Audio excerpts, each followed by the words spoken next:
یکی از این قضایا قضیه به میدان رفتن قاسم ابن الحسن است که بسیار صحنه عجیبی است.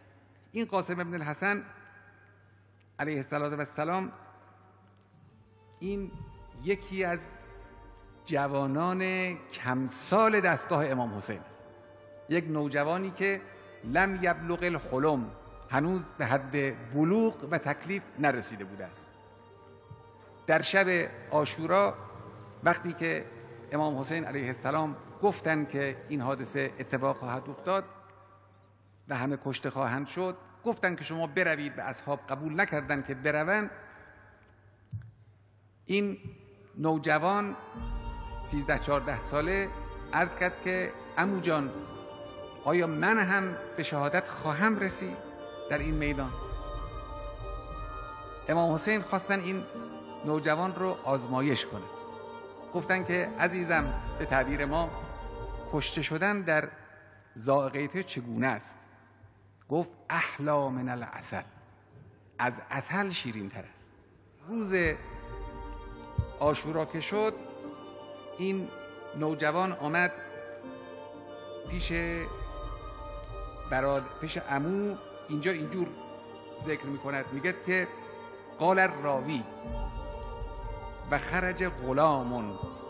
میگه همینطور که نگاه میکردیم راوی هایی بودن اونجا که ماجراها رو مینوشتند و ثبت میکردن.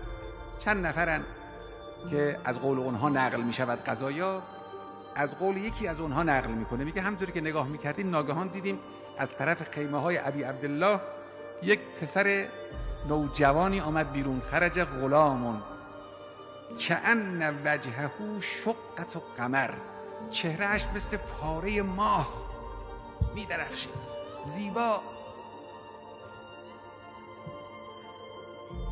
فجعل یقاتل، آمد مشغول جنگیدن شد. فضربه ابن فضیل الاسدی علی رأسه ففلقه، فرق این جوان را شکافت. فوقع الغلام لوجهه، پسرک با صورت روی زمین افتاد. و صاح یا اماه، فریادش بلند شد که عمو جان. فجل الحسین علیه السلام کما یجل الصقر. دقت کنید به این خصوصیات و زیبایی های تعبیر. میگه ناگهان صقر یعنی باز شکاری. میگه حسین علیه السلام مثل باز شکاری خودش رو رسوند بالای سر این نوجوان. ثم شد شدت لیث اغضب. شده به معنای حمله کردن، شده یشدو به معنای حمله کردن است. حمله کرد مثل شیر خشمگین. فضرب ابن فضیل بالسیف، اول که اون قاتل رو با یک شمشیر زد و انداخت زمین. اونها آمدن تا این قاتل رو نجات بدن. حضرت حمله کرد به همه اونها. جنگ عظیمی در همون دوربر بدن قاسم ابن الحسن به راه افتاد. آمدن جنگیدند و حضرت اینها رو پس کرد. گرد و غبار بلند شد، تمام محوطه رو گرد و غبار میدان گرفت. بعد میگه قال، راوی میگوید وانجلت القبره، بعد از لحظاتی گرد و غبار فرو نشست.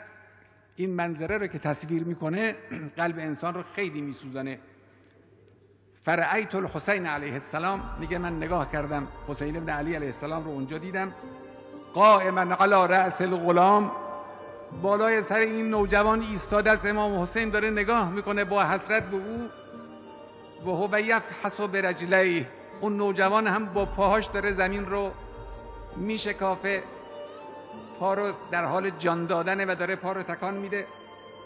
بل حسین علیه السلام یقول بعدا لقوم قتلوک، دور باشند از رحمت خدا اون کسانی که تو رو به قتل رسوندن.